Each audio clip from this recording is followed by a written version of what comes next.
Dilly crept closer as the biggest judge grinned. Sweet little bugs, let our contest begin.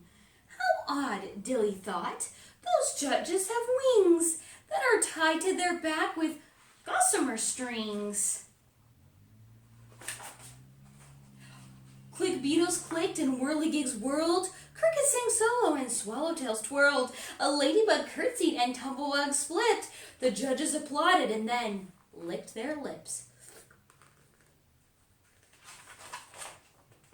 Those judges look shifty, so Dilly kept squinting. Then sure enough, he spied their fangs glinting. She yelled, "We've been flim-flam, bamboozled, distracted. Those judges aren't insects, they're arachnids."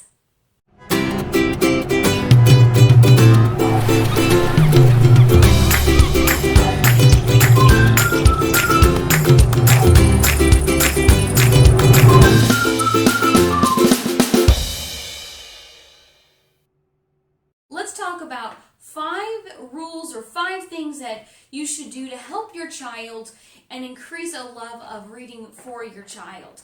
First, number 1 is find a book that is at their right level. You don't want to over-challenge them and you don't want to under-challenge them. So a good rule of thumb when you're looking for a book, if you're at the library or you're thinking about having your child read a certain book, is open up a page and see if they can read that page with no more than 5 mispronunciations, oh my word, or 5 words they don't understand. If it is greater than 5 words, they're just not going to understand it, and then they're just not going to want to continue reading it. There's going to be too much information they don't understand or comprehend. Number 2, find a book that they're interested in. When I was in grade school, all the girls my age were interested in the American Girl doll books. I couldn't care less about those books. So our librarian kept pushing and pushing different books, and I found out I loved Nancy Drew. And so I read every Nancy Drew book that was ever read. I read even some Hardy Boys books. I just loved those books, and that began and that cultivated my love for reading. So find something they're interested in, whether it's mystery, science. Does your child like nonfiction? Some children just don't have time for fiction books.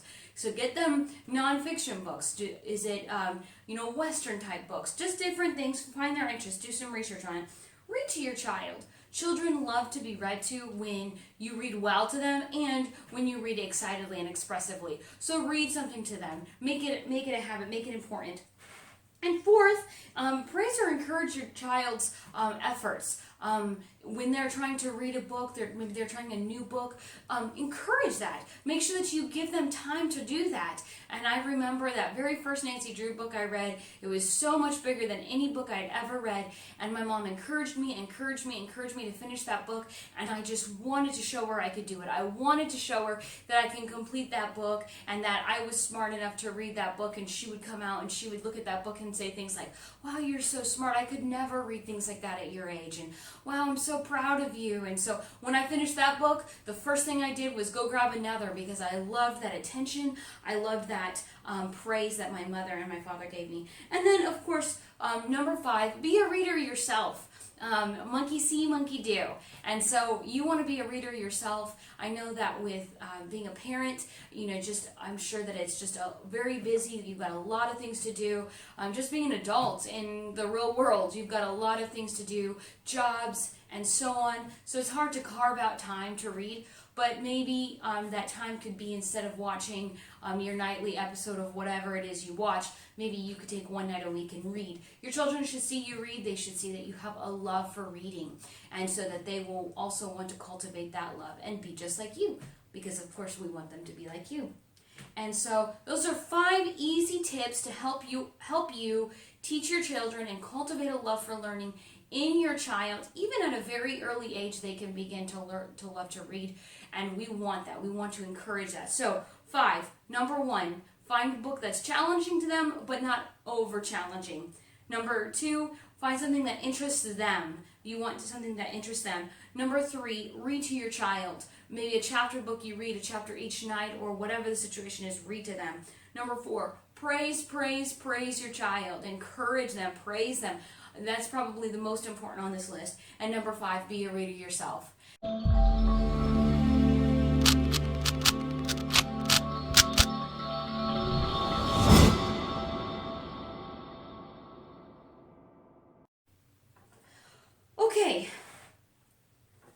a small tip for this week for teaching is you've heard it said an ounce of prevention beats a pound of cure, and of course we know that that is correct.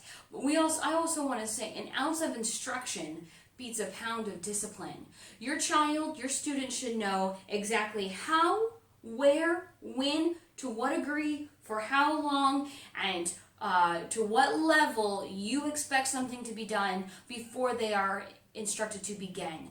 If they do not know these things, those are holes, and then they're going to need to be disciplined later because they fell short of some goal. Whether it is a paper assignment, whether it is a behavioral assignment, whatever the situation is, whether you're homeschooling, you're online teaching, you're subbing, you're tutoring, you should have instructions that are given to them very clearly so they know how, where, when, why, to what degree, and to what level you expect that assignment to be completed. And you should put that out very clearly for them. So remember, an ounce of instruction beats a pound of prevention.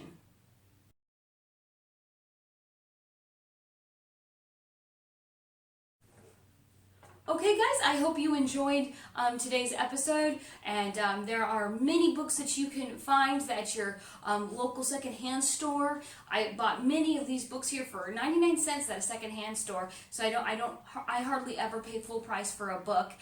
So just go look at your secondhand store. That's a great idea. Look in your old chests where when you were a kid, maybe you have some books in there. The book that I started to read from, The Bugliest Bug, I will link in the description below in case you wanted to read this. This is an excellent little book. I love reading this book. And again, thank you for joining us today. Don't forget to like the video, subscribe, share with a friend, share with a teacher mom, somebody that's been thrust into this homeschooling. Share. And we'll see you guys next time. Don't forget to enjoy the journey.